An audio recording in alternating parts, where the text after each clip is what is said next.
plastic goatee. That's not, yeah, that's not right here. And one orange and one red. I think it's not the polyballs, the plastic goatees they started using. So we've got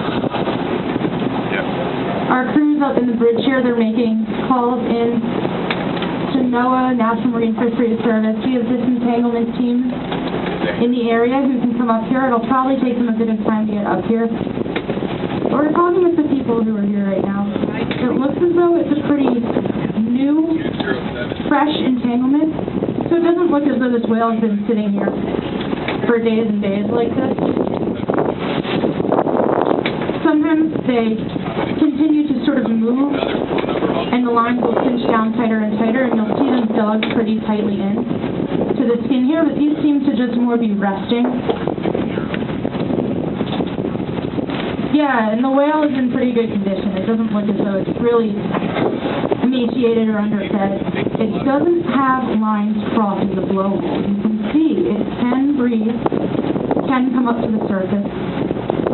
If you look right in front of the dorsal fin, the next time it comes up, the fin on the top, you can see that there's a pretty good wound right there. But that's not something that we've never seen before.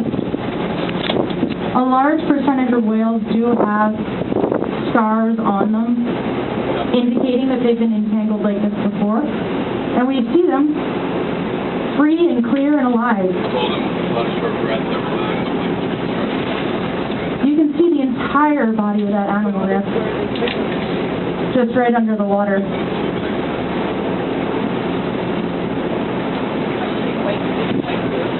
It's sort of rolling on its side a little bit. That little white piece that's right below the buoys there, that's actually its tail. And so it does look like it's got a bit of a white tail under there.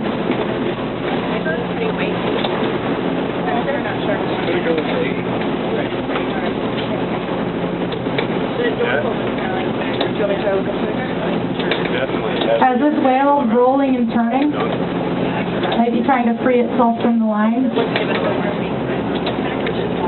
Again, this is a humpback whale. These whales are generally about 45 to 55 feet long. On here, about average size, probably in the upper 40s.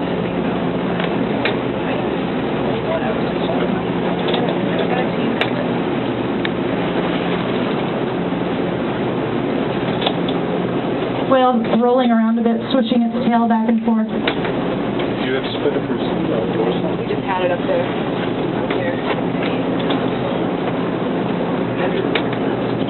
Yeah.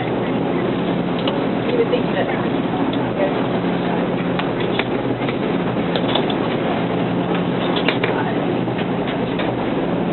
Now we do have pictures of that dorsal fin, that fin that's on the top of the whale there. We're going to try to use that to identify the whale.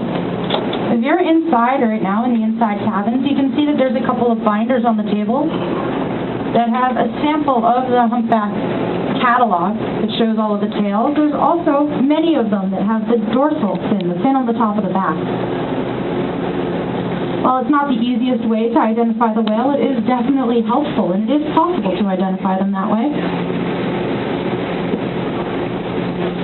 Now, this is the first time I've ever seen an entangled whale, but it's not the first time for this boat.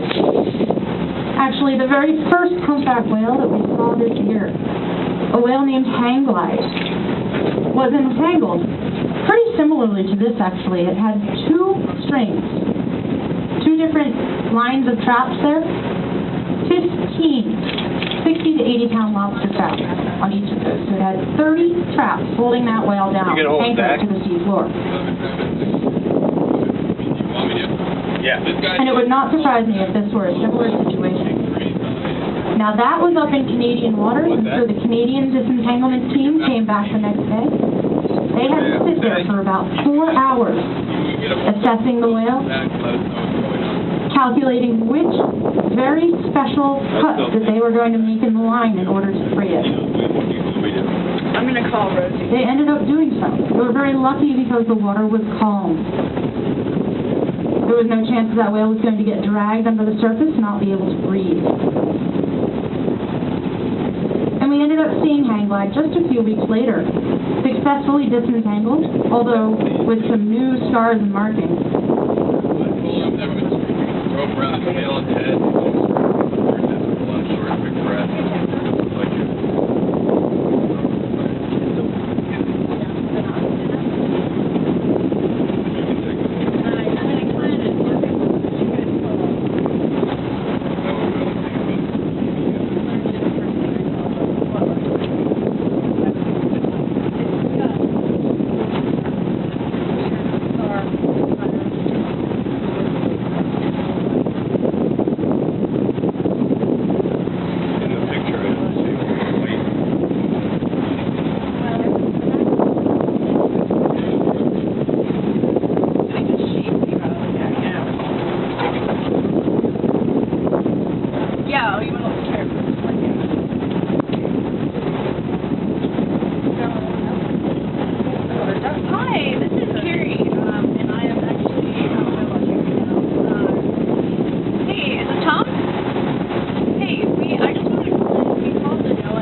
Our government they've got the National Oceanic and Atmospheric Administration, NOAA.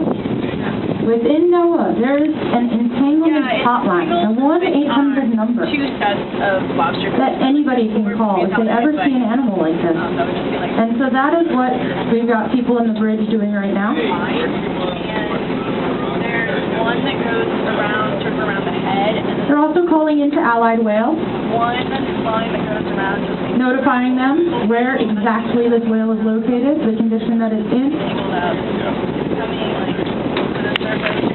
And within a short time, I'm sure people will come out here. It might not be in the duration of our whale watch today. And I'm sure later this afternoon they will come out. And we've taken pictures of that dorsal fin, actively looking through the catalog here, seeing if we can identify who that animal is. These humpback whales, they are endangered on the endangered species list. There's no more hunting of this species today, but it is more situations like this that are more of a threat to these animals. There's a group of juvenile skulls coming by here at 10 o'clock. These whales are also susceptible to ship strikes. But the humpbacks, they've got big, sort of knobbly fins, pectoral fins, big, wide tail. They're very round, kind of bulbous animals. It swims reasonably slowly. And so if a line starts to wrap around them, it's pretty hard for them to get away from it. We have seen times where the lines will actually cross, like an X, right over the blowhole of the whale. And that's a situation that we're very happy this whale is not in right now.